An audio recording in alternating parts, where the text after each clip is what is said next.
I'm not in anybody's shot over here, right?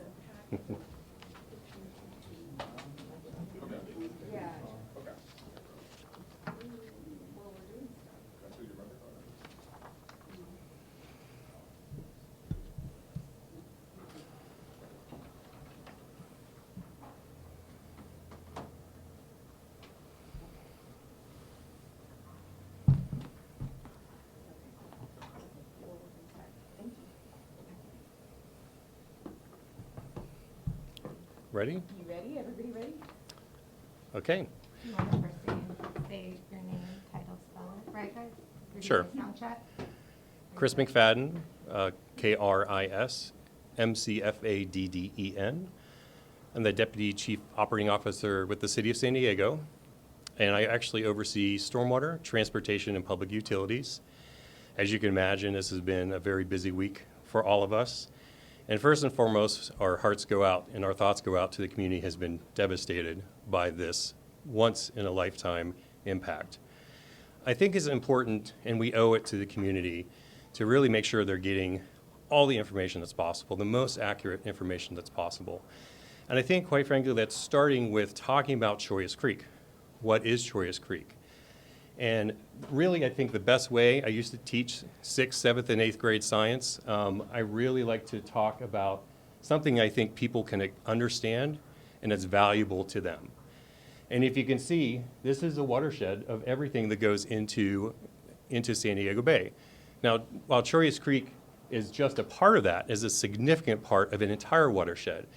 And when I talk about that, this is 1,600 acres throughout not just the city of San Diego, through I-5, I-15, 805, all dump into this watershed. Lemon Grove and La Mesa also contribute to this watershed. And this is a creek that has been around for millennia. It's a creek. It's not when you look at Los Angeles, and they have those big, wide concrete corridors that convey, and aqueducts that convey water. This is a creek. And so when people think about the system, and when you look at one location, you have to really look at the bird's eye view of this entire area. I cannot stress how important that is. And that is the way you get to solutions in this area. So parts of it are hardened, as you've seen, but that's not really going to help the problem.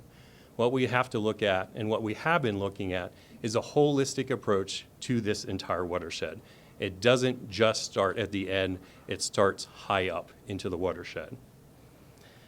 As I mentioned, you've seen the devastation in La Mesa and Lemon Grove, and the I-5, I-15 connector, you saw that back up? That all drains into Choyas Creek. So you can see every drainage system in this area was overwhelmed. I think it's also worth looking at the floodplain maps that we have on the table. Choyas Creek typically can convey about a 10-year storm, and even the floodplain maps are outside of Choyas Creek. I think that's really important for everyone to understand. And I like to think of it, you know, those big orange Home Depot buckets, those are 5-gallon buckets. Maybe you have 2 of those buckets, that's 10 gallons. Well, what do you think happens to a 10-gallon bucket when you put 1,000 gallons into it? It is overwhelmed. And so what we're talking about, this was a 1,000-year storm, at least. I was talking to our engineer today. He said the calculations, he actually ran out because it's even most likely higher than a 1,000 storm event. What that means, that's a 0.01% chance, 0.01 at any year of that occurring. Extremely, extremely low probability. Even a storm drain system that were designed to the golden standard today, that's a 100-year storm, would have failed under this situation. Now, I know that doesn't work for cleaning people's homes. It doesn't save their precious memories, but it does serve as an important benchmark for us to meet, and that we know we have to strive and we have to do better, and we are. The only way to fix this area is to re-engineer, but you can't just do hardened infrastructure. You have to look at, it's a biologic community, but it's also an asset to the community. So the plans we have that I'll be describing later treat Choyas Creek not just as a floodway. It's also a creek, and it's an attribute for the community, and that's what we envision. I do want to talk about past maintenance because this is a large watershed, so 16,000 acres. I want to remind, that's a scope we're talking about. We have done so much maintenance in this area. I could understand why maybe you don't see it in your own backyard, but we have been working throughout the entire 16,000 acres to make improvements. Just to give you an idea, crews inspected last year 2,200 storm drains and cleaned 547 storm drains and removed 113 tons of material. This is just from Choice Creek.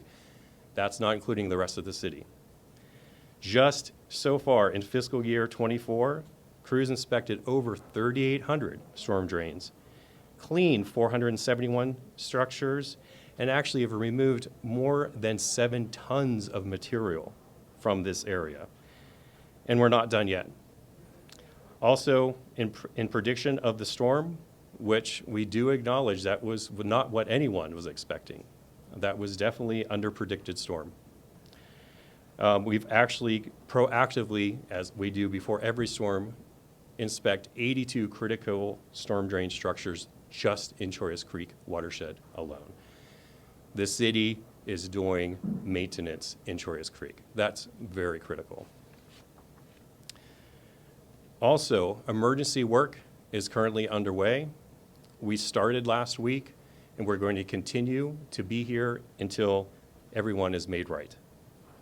Beta Street maintenance, dredging will be starting this week. This is critical, and while it will not get to a 100-year and will not protect to a 1,000-year storm, God forbid we do not see one of those anytime soon, because we have emergency declarations from the city, which was the first, from the county, and from the state, we're able to enact emergency permitting provisions that we were not able to do so otherwise. That allows us to go in and do this dredging while it will not protect for a 100-year or 200-year storm. This is an area that needs all the protection we can get as immediately as we can possibly do it, and that's what we're doing. Also, we're going to be continuous work on additional storm drains that we know were impacted from this storm, from everything upstream. We're bringing in not just our own crews, but emergency contractors this week and next week. We know there's a storm predicted for Thursday, a week from today. We're not waiting to get all of this work done in advance of that storm. The real solution here are capital improvement projects. I cannot stress that enough. You could maintain this system all day. If we get another storm event like that, it will happen again. What the city has been doing for years is planning, and this is something a lot of people, and I understand you don't see that. You don't see it until construction happens. And I'm happy to say construction is happening in the Choice Creek watershed. Under this mayor's leadership, we were able to obtain $733 million of low-interest loans, one of the only kind ever in United States history, for a stormwater system to actually get in and do proactive maintenance for infrastructure that's so desperately needed, and at the same time addressing water quality that is so important to our communities. That's $733 million. I'm happy to say many of those millions are actually going to be going to the Choice Creek watershed. So we've recently completed 2 storm drain improvement projects in Labrico Court, and actually others throughout the region and in the watershed. We have in construction right now in Logan Heights, a low-impact development projects, and these are ones that not only address water quality, but they slow down floodwaters, so it allows these storm events to not be so dramatic in the future. We have 5 construction projects starting this very year, including one in Southcrest Park, over $5.7 million worth of funding that's starting in just a few months that will not only address water quality, but help slow down these floodwaters. We also have a Lomita Street that is going to be starting later this year. These are all flood control and water quality improvements that the community is going to see. Also, we have done past storm drain maintenance in key areas throughout the city. Ocean View Channel was dredged in 2022. Alpha Channel was in South Crest was also dredged, removing over 2,000 tons of material from these areas. 2,000 tons. Critical, but again, not enough to protect from a 1,000 event storm. And we've even were underway, actually before the storm hit, doing work in Rolando, which is upstream but a critical part of the Troyes Creek watershed. So far, we've removed 270 tons of material from that channel in Rolando. But there's more to come. We have a list of over 24 of projects in the Troyes Creek watershed. We're really proud to put it out there. We acknowledge we need to do a better job of telling the residents what we're doing, but you have the city's commitment to make this better. And again, the heartfelt apologies and sympathies for what people are having to deal with. And with that, again, I'm providing a high-level overlook. I might not have every detail of every project that's going on. I just got out of the Emergency Operations Center update, so I apologize if I don't know exactly what detail, but I'm sure whatever information, if I'm unable to provide that answer, we'll get that information for you. Yes? How does the city prioritize which channels, parts of the channels to clean? Sure. Well, every year we do an update to the Environment Committee. We did one in November last year. It's actually posted on the city's website. Not only do we take input from the community, we have an annual survey. We ask people what channels are most important to you. But what we have a strategic approach, and we look at risk management. So what is the likelihood of something failing and the probability and consequence of that failing? We have over 200 channel segments throughout the city, and we cannot do all of them, unfortunately, at once. It is important to note that every time we do a storm drain channel, it takes years to prepare. Believe it or not, it takes us a lot longer to dredge something. We can dredge in a week or 2 weeks in some cases. Other areas might be longer. The regulatory process in order to get those permits can be arduous. Now, we've worked with our partner agencies, the resource agencies, to try to streamline things as much as possible. It's important to note, too, we have to get the funding for mitigation. So any acre that we remove of vegetation from these storm drain channels, that is a jurisdictional wetland and is regulated by the Army Corps of Engineers, U.S. Fish and Wildlife, Cal Fish and Game, Regional Water Quality Control Board, and if it's in the coastal zone, also the Coastal Commission. All those agencies have to approve all of this work, and we have to mitigate. Every acre is at least an acre, sometimes 2 or more acres, we have to buy mitigation credits for, and this can be millions of dollars. Do those agencies also have to approve storm drain, like cleaning? Not storm drain cleaning channels, yes. How does the city prioritize storm drain cleaning? Storm- How many can you do in a year? Well, we do thousands every year. So, and we have thousands throughout the city, but again, we prioritize it based on risk. We know where our critical drains are, those ones that clog more frequently than others. So we do at least one inspection and one cleaning per year. That's the baseline, but we know there are these critical drains. There are actually dozens of them in Troyes Creek that get a heightened level up to 4 or as many times a year that we need to maintain them. Now, sometimes somebody might see, oh, during this storm drain was clogged. Let me be clear, that bucket analogy, you have that bucket and you have all these drains that are going into that bucket, or hoses coming from La Mesa, Lemon Grove, Caltrans, I-15, all going in the same bucket. So that bucket's full. Once that bucket's full, no drain is going to function, if it's clear or not. So a lot of people said, well, that drain was clogged. Well, it could have been from the storm, but it's important to note that regardless, this storm overwhelmed any engineered system that would be designed today.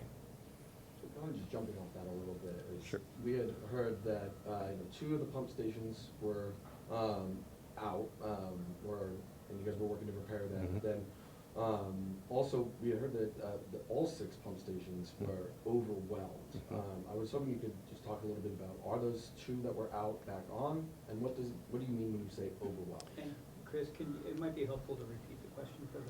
Sure. The question was, were the pump stations that went down during the storm, number one, they didn't affect Choice Creek. All the pump stations we have in the city are in the coastal areas. They were built decades ago to address coastal development at that time. And you can imagine storm drains are typically a gravity-fed system, but you get so low, particularly along the coast, you have to pump them. So we have 15 throughout the city. There were 2 that were down. They're actually back up and running by the end of today. But they did lead into some problems in the Midway area and, of course, along the ocean area. And I think that's important to note, too. We're managing a system that was designed 50 years ago for a climate that was much different 50 years ago. What used to be a 1,000-year storm, a 0.01% chance of happening every year, that's going to be much more frequent. So that's what the city has really looked at, is re-engineering these, knowing that climate change, all bets are off. And we have to expect this type of storm intensity on a regular basis, and we have to prepare for it, and we have to prepare our residents for it. We owe that to them. But I think that's very clear, too. What was the way of doing things is not, in the past, is not the way it's going to get us forward. You Yes. mentioned the Ocean View channel. Is that the same as like the 42nd Street Ocean View? It's Ocean View and by San Miguel Avenue. They're part of the, we The can, channel, I think, was behind 42nd Street. Is that what we're talking about? Yeah. The one then? Yeah. So you mentioned that some of that was clean in 2022. Do we know how much? Because I know the residents said they do remember a crew coming by, but just cleaned a small portion. And, I mean, is that kind of the way it works? It's just a small section of the whole channel that's dragging? so that was 2,000 tons, to give you an idea. And we do channel maintenance. Of course, we have to do it strategically because, like I mentioned before, permits are difficult to obtain and mitigation is difficult to obtain. And actually, we have to be strategic. So we look at those choke points and look to see where we've had past flooding. That all does go into our metrics to determine what's the priority. We do annual inspections of channels every year, at least annually, and we know those shift a lot of times. But that's what sets us up for the next channel maintenance priorities of the following year.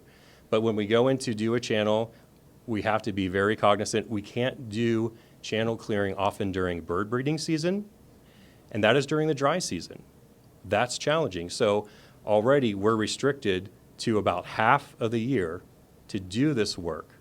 And because of environmental regulations, that's often during the wettest part of the year. So you can imagine we have to start, ideally we want to get it done before it starts raining, but that's a real challenge. And so for the residents who live kind of in that Mountain View area, we're hoping to see some work happening within the next week before the next storm. Will there be any work being done in that particular channel? Well, what I can tell you, we're starting at Beta Street, and we're going to be working back up into the channel with in-house crews. And we're also bringing on other outside crews to help those other areas. And we'll be able to provide where strategically those locations will be shortly. But we don't know when this will start? Will it It's start starting this week. this week? Yes. Yes. So you mentioned the city's identified a certain number of vulnerable storm drains. A lot of people I talked to were very much concerned in southeast San Diego as to when those would be addressed. So do you think that each of those kind of problem areas the city has looked at, will those be addressed before next week's storm? Yes, we've already started the re-inspection. Crews were on site even before the storm, and bringing in not only other departments, but other private contractors to help us before Thursday. Just some numbers questions. Sure. Yesterday, 13 Packer trucks had headed out to help clear some of the debris. Did more go out, and how much debris have they cleared so far? And then 400 homes were damaged, or there was point of a survey. Have those numbers increased? Do we have the latest number? I mean, so we're specifically talking about stormwater and infrastructure. We'll get you guys updates on all Okay. that too if you need, because that's kind of a separate but related. Yeah. Okay. conversation, but this is kind of the intent here is to help you all understand the complexity of the stormwater system and a lot of the questions that residents have, obviously. Okay. Oh, well, Where are you from? from the UT. UT. Okay, Yeah. cool. You said 2,000 tons had been cleared. What is that relative to the amount of tonnage that you guys have assessed that you do need to clean up? I mean, 2,000 tons is a large number, but what is it relative to how much work still needs to be done? And you're talking, so when you said 2,000 tons, that was last year Yeah. cleaning that storm, that channel? Yeah. Was that in Right. 2022? 2022. Okay, I just want to make sure I got this Yeah. right. Yeah. And that's preventative technically. Yeah, that's Yeah. preventative. So how much to remove? I don't have, because the storm changes, all those cubic yards come in from La Mesa, Lemon Grove, I-5, I-15, that we have to accept from those upstream contributors. So I don't have a number for you. But what I want to really focus on, the capital improvement projects. And that's something we're going to be pushing out more and more, a map of showing, hey, here's what we've already done to fix this pipe, to upsize this pipe, to put in green infrastructure, and here's what's next. Here are the 5 projects that are rolling down. That's what's going to make the difference. Removing a ton or 2 of material in a watershed of this size is not going to make a significant difference. What we have to do and what we are doing is focusing on the engineering solution once and for all. And I know you don't have a crystal ball, nobody knows what the next storm's gonna be like, Mhm. it's gonna be worse, it's gonna be less intense, but, you know, for the people who live in those neighborhoods who are worried that this storm is just gonna end up with the same result that the last storm was, what would you tell them? What I tell them is that we have Emergency Operations Center is active. We have an incident command localized just to this area. This is police, fire, lifeguards, everyone. So we're ready, and we'll be, if for instance, we need to alert the neighbors, hey, this is going to be a problem, we have those boots on the ground now that will be able to do that and make them feel much more safe. And do you think you'll be focusing in the southeastern San Diego? Absolutely. Could you repeat or be more specific about the work being done on Beta Street? You said you're starting with Beta, so what, are you able to do certain things with the emergency declaration that you can like skip over the Army Corps and stuff? Sure, I can address that. So we can actually, because of the emergency declarations, we're able to use emergency provisions to do dredging. So that doesn't, we still have to get, it's after the fact permits, we have to notify all the regulatory agencies. I was on the call with the head of the Regional Water Quality Control Board today. We have to notify them, and we actually have to get after the fact permits. So we have to do all the mitigation, we have to do all the regulatory things. It's after the fact. Fortunately, they're willing to work with us proactively. But what that entails is going in, starting in Beta Street, putting in heavy equipment and removing any and all vegetation that we can, anything that got washed into the storm drain channel. And I was there myself. I've seen what was washed into there. It's everything. And in a lot of cases, it's people's belongings. So it's something that we are addressing in advance of Thursday's storm. It might be nothing. The storm might be nothing, but we can't chance that. We have to do everything we can today. So you're gonna like backhoes and like gonna scrape it to the concrete bottom? Scrape it, well, there's no concrete bottom in most cases. Troyes Creek, generally, there are pieces of concrete, but it's just a creek. It's not an engineered storm drain like you see in LA. Just channelize. It started as a creek. Parts of it are artificial, but there's mostly the bottom, you're not going to find any concrete. So, yeah. And also, you can't go too deep because, remember, the floodplain goes outside, and there are buildings in that floodplain. And that's important to recognize. And in some cases, the solution will have to be acquisition of property because the development back in the day, you couldn't actually do the type of development today that's there now. So when you actually have to, some of these capital improvement projects, when you see the footprint of them, it's going, of course, past the channel. The channel's not enough. And you can't, it's not a matter of just going deeper, because you go deeper, then you're going to be affecting people's properties, and we cannot do that. So that's another complex thing that I think I would like them to understand. There are some parts that we're seeing we're going to have to actually acquire property. That's very expensive. It's very impactful to the community, a community that desperately needs housing. So it's something we need to do very carefully and with their input. I have a question from someone who texted me online, and she's asking about a project that never panned out, but she wants to explain that it's probably just in the regulatory permitting review process, but it's a South Crest green infrastructure drainage system. Yes, that's going into construction within 2 or 3 months. 2 or 3 months? Yes.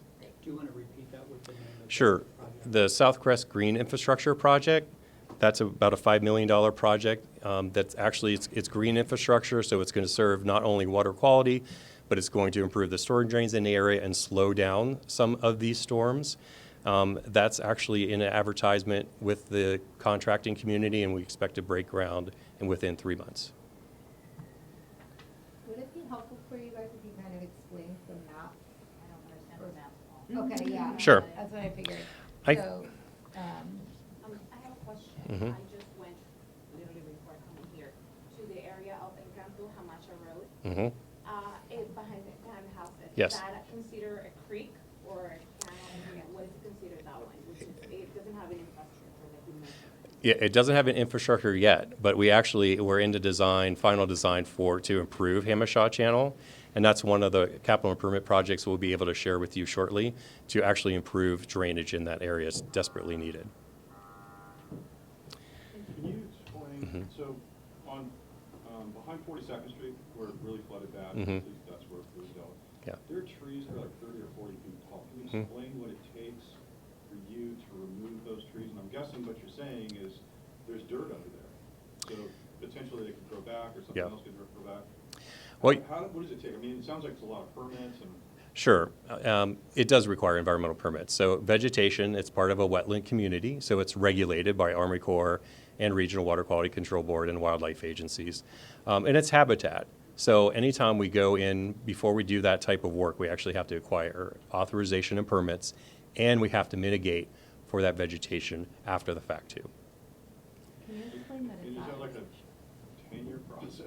2-year? Well, if you do it one-off, it can take years. What we have done and worked with the regulatory agencies, we have a 5-year programmatic framework in place that allows us to streamline the process. Even when streamlined, it takes at least 2 years by the time to complete all the studies and get all the permits, about 2 years on average, and then you have to do the mitigation and pay for that too. I mean, I get it, this is not the administration that's current fault or any, I don't know how far back, but this one lady showed up and she had a 1979 article. You know, and she's saying, look, this is 50, 40 years ago. Yes. And how is it that this has gone on this long? Well, funding was a huge impediment, and that was the big win for this administration, getting that EPA $733 million that allowed us to do a lot of these projects that we had planned, but we never had the funding to execute on them, quite frankly. That was huge. And it's we need a dedicated funding source for stormwater to have ups and downs and ups and downs. If you start designing a project today, it takes a year or two to design. You have to have continuous funding that allows you to construct those projects. If you don't have that, then you're starting something without finishing it. So that's what, with the $733 million, that's going to allow us to finish a lot of things we started. And I think it is worth mentioning, the maps that we have out here, and these are available online. And I used to own a property. I used to live in a floodplain, so I'm very intimate with FEMA's website. But I think, particularly if you look at the Beta Street map, there are 2 different colors, and you see the blue and you see the orange. So the blue, it's called what's the 100-year floodplain limit. So this is the area that would typically flood when you have a 100-year storm. So these have been mapped for decades. So there are structures here. So those are, of course, the most vulnerable. And this is one of the pieces of data that we use to help prioritize flood control.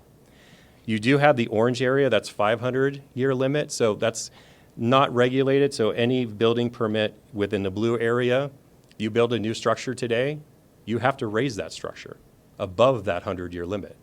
This is a federal law. If you ask anyone, I used to live in Florida, so we have a lot of people in the floodplain there. Not as many here, but when you are in it, it's very critical.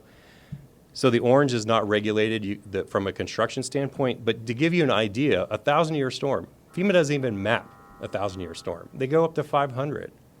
And even that, you can see the impact. So when we talk about having to make improvements, in some cases, looking at not just widening the channel, that means we actually have to look at private property. The stormwater department has like a $1.7 billion deficit, right? I mean, how much? The deficit's in the billions of dollars when you look at over 20 years. It's something that we've been very strategically communicating. 2 years ago, there was a stormwater funding strategy presented. That's online. It's really impactful. And what that does, it looks at not just flood control, but also water quality. We have a lot of regulatory requirements we have to meet from the Regional Water Quality Control Board, that we have to clean up water in certain areas.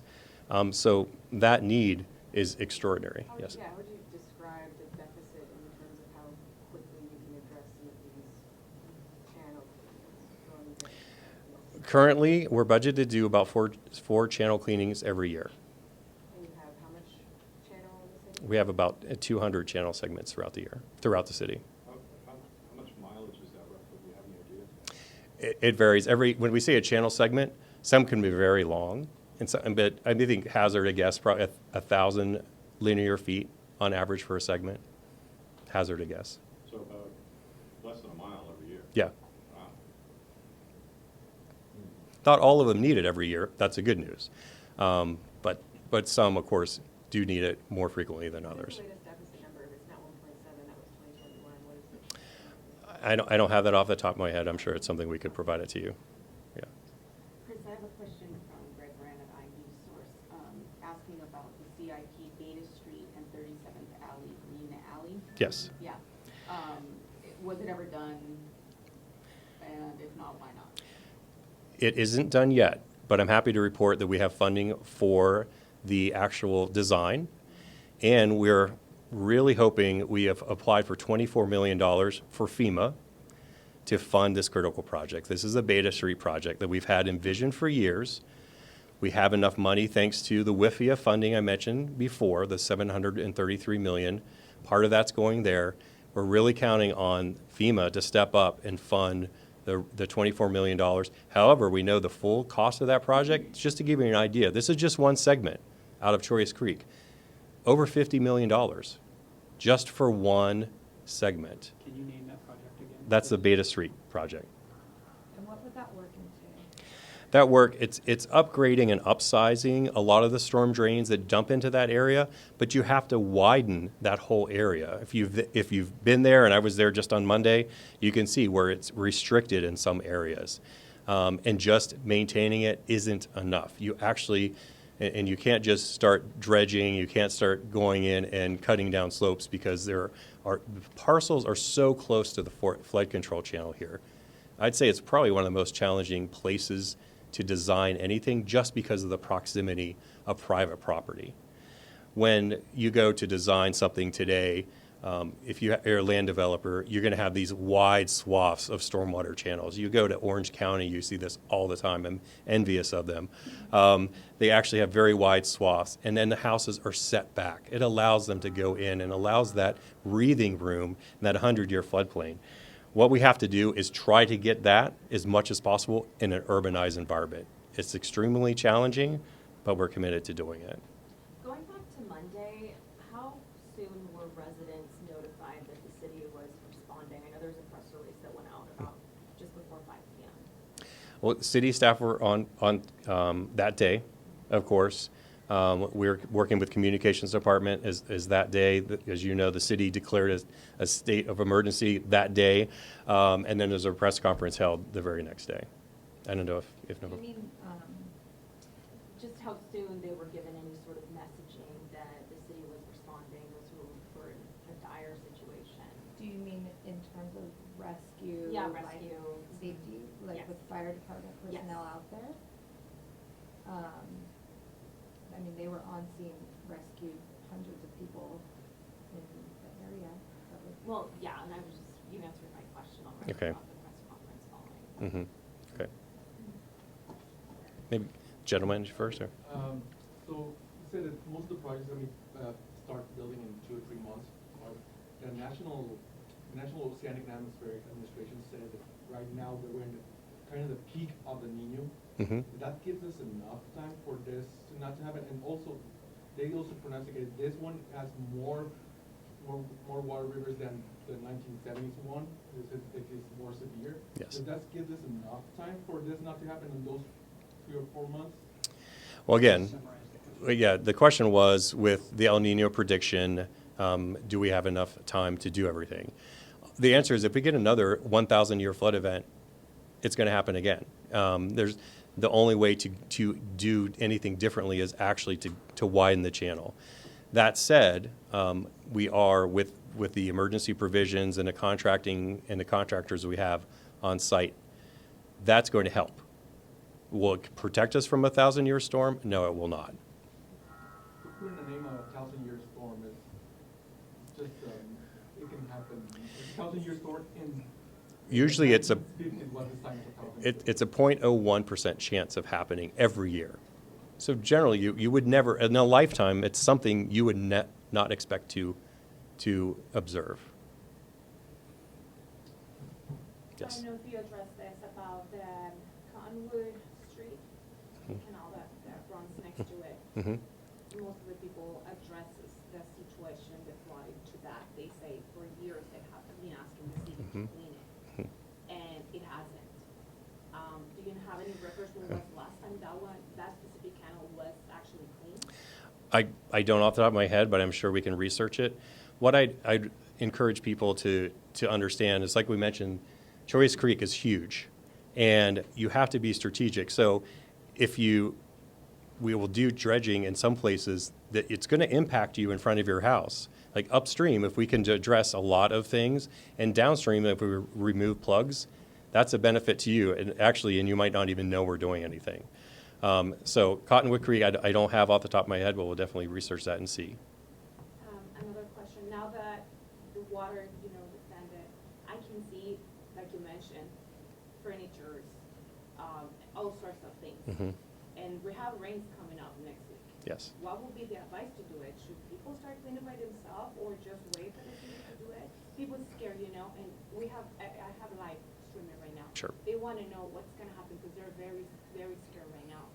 There's rain coming, and we have everything that was dry, along with what was it already? Yeah.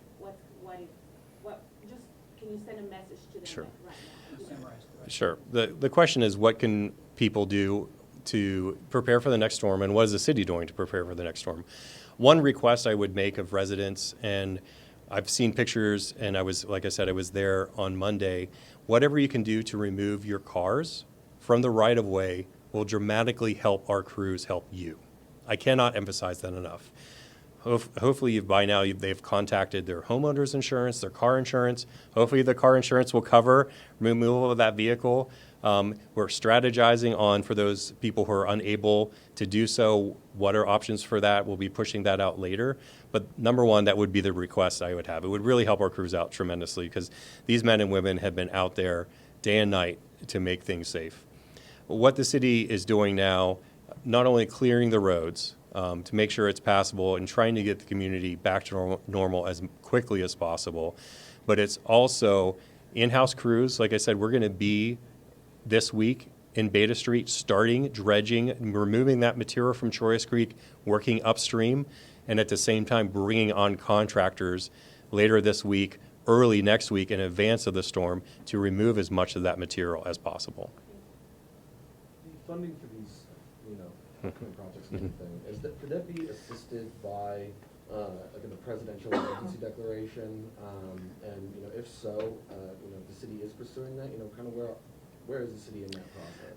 Absolutely. Because we've enacted the Emergency Operations Center, and because all of the declarations, we're currently tracking city expenditures to see what we can do to actually get reimbursed. Working with FEMA to see proactively what funds can we get for emergency response. We're also able to work with our friends in the county and in the state to see what other resources, if we need any resources to be brought down to help us now. Funding is a key component. We're going to be seeking a lot of that from the federal government. But there's no, steps being taken towards that presidential declaration? Yes. Okay. We're anticipating getting some information out to all of you today about all that. I apologize. I actually do have to go meet with Secretary Crowfoot. Okay. Thanks, everyone. Thank you. And I'll send out these maps to all of you.